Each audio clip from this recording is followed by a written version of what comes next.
Salut à tous et merci de nous choisir. Dans le décryptage ce soir, nous allons parler coronavirus et ses corollaires, bien sûr, les violences conjugales en hausse dans des pays sous confinement. Mamadou, bonsoir. Ça fait un peu rire, mais c'est pas vraiment ça. Parce que c'est difficile quand on n'est pas habitué à rester avec madame toute la journée, avec les enfants. C'est un peu délétère la tension par après. Bonsoir Mathieu.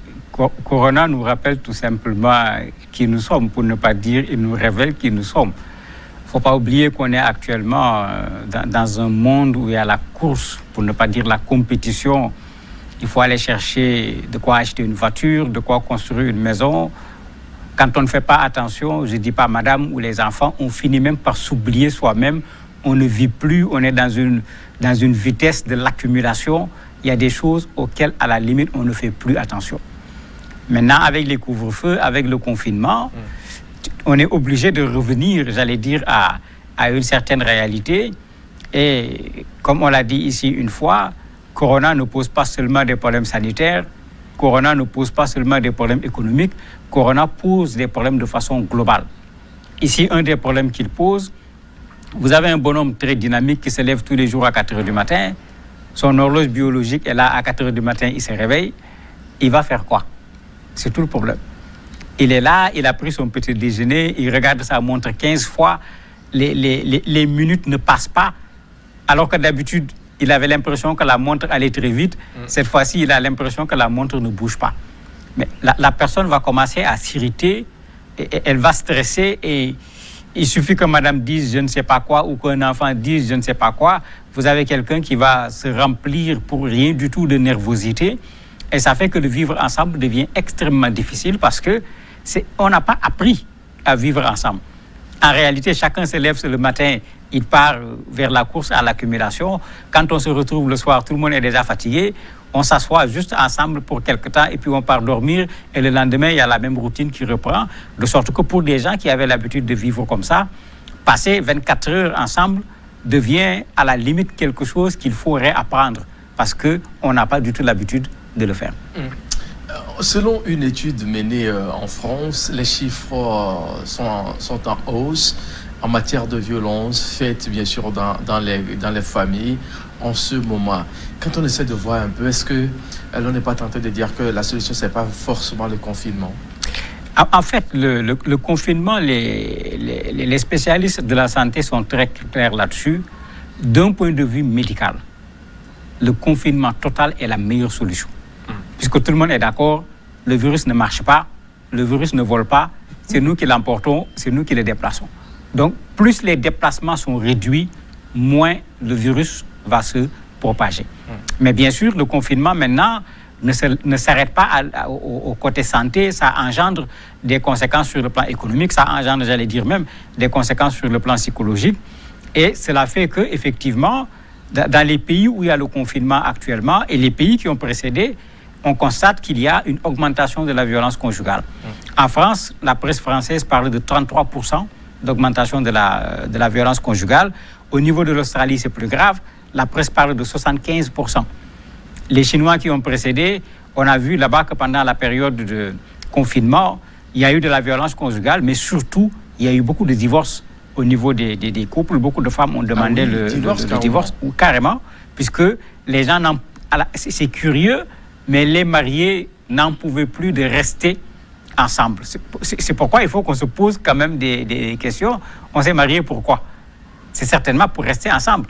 Si le confinement nous donne l'occasion de rester ensemble, mais c'est le moment de rattraper ce qu'on a manqué à cause de la course vers l'accumulation. C'est le moment de prendre un temps pour vivre ensemble alors qu'on n'avait pas l'occasion de le faire. Mais malheureusement, ça s'est traduit par le contraire dans un très grand nombre de pays.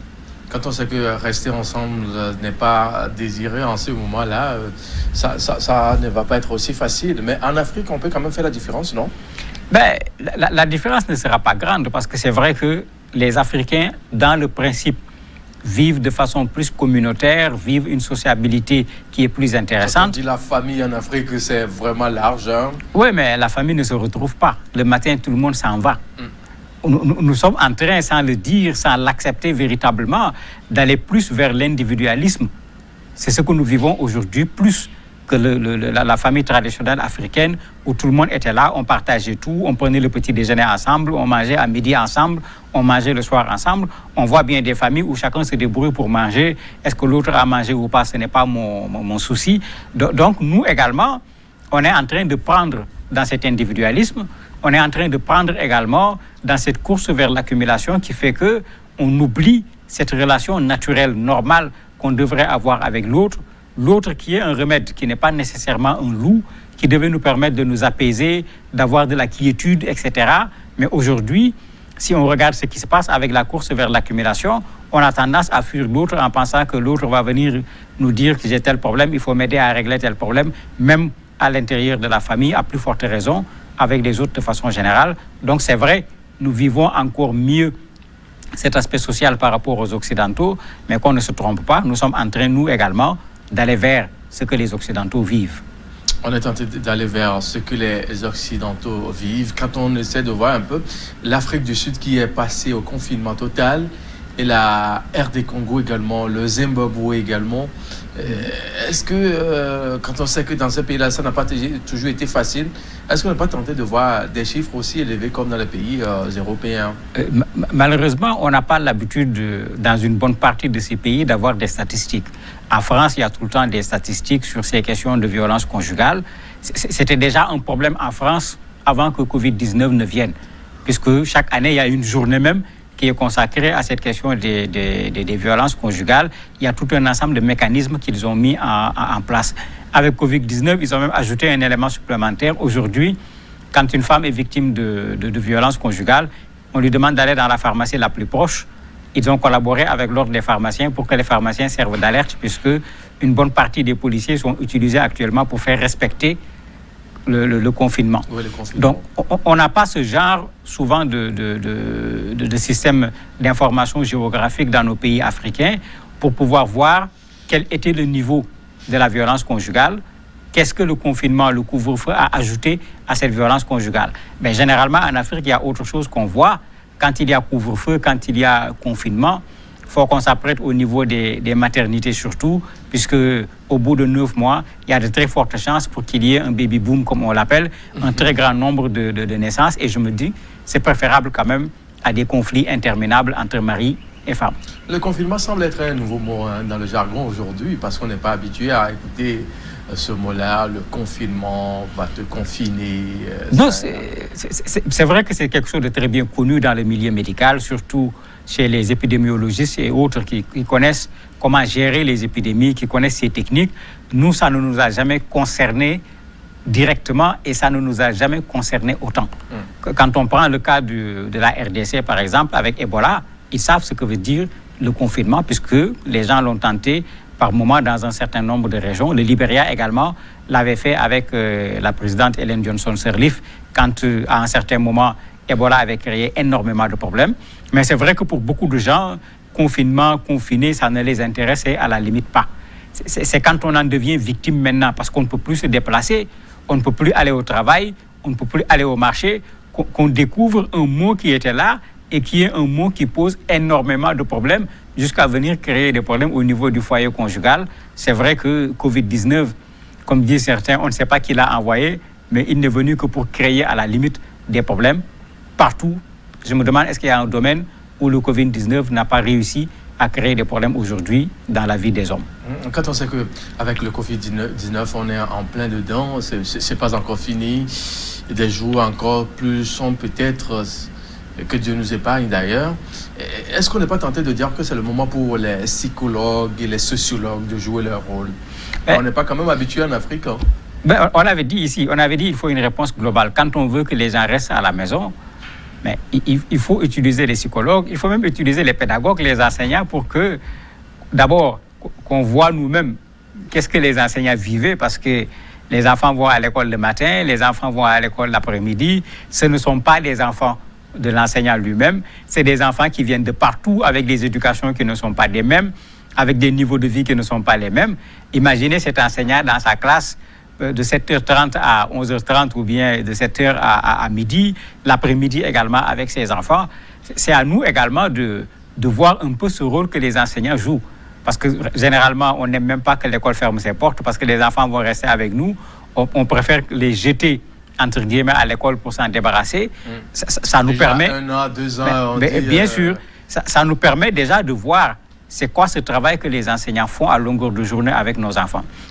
C'est bon que les psychologues s'en mêlent. Dans beaucoup de pays, ils ont commencé déjà à le faire. Vous avez des sites où vous pouvez vous entretenir avec un psychologue qui sont en train de dire aux gens, mais trouvez-vous un emploi du temps, faites du sport. Si vous savez faire de la musique, faites de la musique. À défaut, écoutez de la musique. Organisez des jeux avec vos enfants. Faites de la lecture, etc. Parce qu'on ne peut pas rester assis comme ça à ne rien faire pendant 24 heures. Si on le fait, on commence à stresser, on commence à réfléchir. Et malheureusement, c'est plutôt les pensées négatives qui risquent de dominer la personne en ce moment. Surtout si la personne avait l'habitude d'être très active. Il faut savoir reproduire pendant la période du Covid-19 un emploi du temps qui permette à la personne, à défaut de maintenir son emploi du temps habituel, d'avoir quelque chose à faire pour que la journée soit rythmée en termes de matinée, après-midi, soirée. Parce que sinon, on a l'impression qu'il y a 24 heures qui sont là, qui sont interminables. Et ça finit même par se traduire par des insomnies chez certains, puisque on est là à ne rien faire, on dort, on se réveille, on dort, on se réveille. La nuit, on devait dormir va devenir un problème. Un véritable problème. Et tout ça, ça va agir sur la santé de la personne. Sans compter, si on ne fait pas l'effort de faire du sport, cette sédentarisation est une chose qu'on connaît très bien. L'OMS l'a dit N fois. C'est extrêmement mauvais pour la santé. Si on met tout ça ensemble, il ne faut pas être surpris que ça clash un peu également au niveau des foyers. On a vu, hein, je suivais un document sur le coronavirus, comment c'était parti, mi-janvier vraiment à Wuhan, en Chine. Et après, le passage du coronavirus dans cette ville-là, il y a les séquelles qui demeurent. Mais bien sûr, il faut imaginer ce qui se passe dans nos pays. Actuellement, on nous demande de rester chez nous pour le moment. Là où le confinement a commencé, les gens étaient partis généralement pour 2 semaines. Personne n'a respecté les 2 semaines. Au bout de 2 semaines, on a prolongé de 2 semaines. Imaginez si moi je travaille dans le privé, disons je suis vacataire, j'enseigne dans un établissement privé, les écoles sont fermées. Bon, ce mois-ci, je serai payé comment? Il y a 1 semaine qu'on n'a pas enseigné, on va payer, on ne va pas payer. Le mois prochain, s'il n'y a pas cours, on va me payer, on ne va pas me payer. Voilà l'autre problème. Mais imaginez ce monsieur qui est là assis, il sait qu'à la fin du mois, le locataire va venir. À la fin du mois, s'il n'a pas encore fini de payer l'école des enfants, il y a quelque chose qu'il faut mettre dans l'école des enfants. Il y a la popote de la maison qui attend. On ne le souhaite pas. Si quelqu'un tombe malade dans la maison, il faut soigner. Il est là en se posant la question, est-ce que j'aurai mon salaire? Est-ce que j'aurai la moitié de mon salaire? Est-ce que c'est le tiers de mon salaire que je vais avoir? Mais celui-là, si on ne l'aide pas, il va stresser. Et celui-là, si madame vient lui dire, bon, il faut donner 30 000 parce qu'on doit régler je ne sais pas quoi, il ne faut pas être étonné s'il explose. Ce n'est pas madame le problème.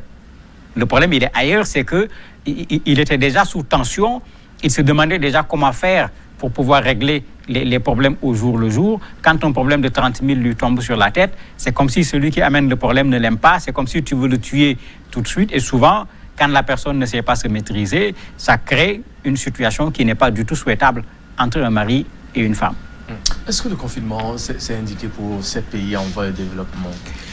C'est indiqué d'un point de vue sanitaire. Parce que, indiscutablement, si on laisse ce virus partir, on ne sait pas qu'est-ce qu'il va nous réserver sur le plan sanitaire.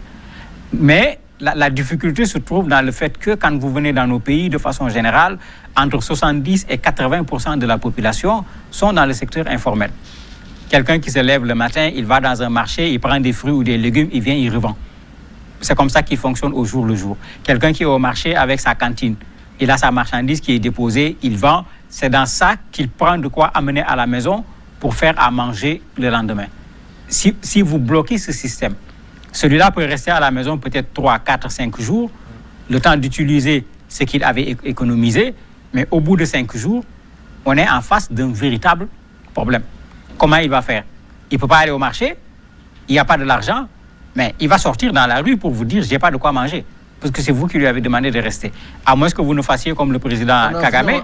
En Inde, les gens étaient sortis, la police était obligée de réprimer. Oui, mais ce n'est pas la solution. Parce que si vous voyez en Inde ce qui s'est passé, quand les gens ont vu qu'on va fermer Bombay en particulier, vous avez vu l'attroupement au niveau de la gare pour prendre le train, pour prendre les voitures et partir. On est en train de répéter ce qui s'était passé en Italie. C'est vers la Lombardie qu'il y avait plein de problèmes. Quand on a dit qu'on va cantonner, on va confiner cette partie, les gens se sont déversés vers le reste de l'Italie pour ne pas être confinés. Et comme c'est les hommes qui transportent le virus, ils ont transporté le virus et on voit le résultat que cela a fait. En Inde, on craint la même chose. En Afrique du Sud, à Madagascar, on a vu exactement la même chose. Les gens veulent quitter. Quand ce n'est pas tout le pays qui est confiné, les gens veulent quitter la zone qui est confinée. À Madagascar, il y a des gens qui marchaient. On leur a dit, mais qu'est-ce que vous faites? Ils disent, mais eux, ils travaillent au jour le jour. Ils préfèrent aller au village. Au village, au moins, il y a la culture du riz, il y a les greniers, on va trouver au moins à manger. Ici, avec ce qu'ils appellent confinement, je ne pourrais pas trouver à manger. C'est pourquoi, si on veut faire du confinement en Afrique, il faut nécessairement des mesures d'accompagnement. Parce que sans les mesures d'accompagnement, je ne suis pas sûr qu'on va régler le problème sanitaire parce que les gens vont vouloir sortir. Et même si on règle le problème sanitaire, on risque de façon parallèle de créer un autre problème qui sera à la limite équivalent au problème sanitaire. On a vu le président béninois, Patrice Talon, qui s'est prononcé clairement que lui n'est pas prêt à passer au confinement, mais fait appliquer la règle pour éradiquer le mal dans son pays. Oui, mais il n'a qu'à faire doucement parce que la France n'a pas fait le confinement de gaieté de cœur. On a vu aux États-Unis Trump dire d'abord on va confiner New York, après il a reculé. C'est pour dire que ce n'est pas une petite affaire. C'est lui le président de la République. À mon avis, il doit parler le dernier. Il devait plutôt laisser les gens discuter, voir les avantages, voir les inconvénients, parce que le confinement, c'est le personnel de la santé qui va le demander. Et il le demande en fonction des étapes par rapport à cette pandémie, puisqu'il parle d'étape 1, d'étape 2, d'étape 3. À une certaine étape, il réclame le confinement, parce qu'il ne faut pas qu'on oublie que nous, c'est le confinement que nous pouvons supporter. Si on a des milliers de malades, où sont les milliers de lits dans lesquels on va les mettre? Si on a des cas graves, où sont les milliers de lits en service de réanimation où on va les mettre? Et si les Européens ont eu des problèmes malgré leur système sanitaire, nous, on aura quoi? Et c'est pourquoi les médecins et les spécialistes, qu'on les laisse faire leur travail, quand ils trouveront que la façon dont la maladie progresse demande qu'il y ait confinement, leur rôle, c'est de demander le confinement. Maintenant, il revient aux politiques de voir comment faire pour organiser le confinement et les mesures d'accompagnement. Vivement qu'on arrive à trouver une solution à ce coronavirus. En tout cas, c'est la meilleure chose qu'on peut souhaiter pour nous-mêmes, c'est la meilleure chose qu'on peut souhaiter pour tout le monde. Le coronavirus est en train de nous faire vivre pratiquement ce que le monde n'a jamais vécu. Mamadou, merci d'être passé. C'est moi qui vous remercie. Une pause s'impose, on se retrouve dans quelques instants pour la suite dans l'invité.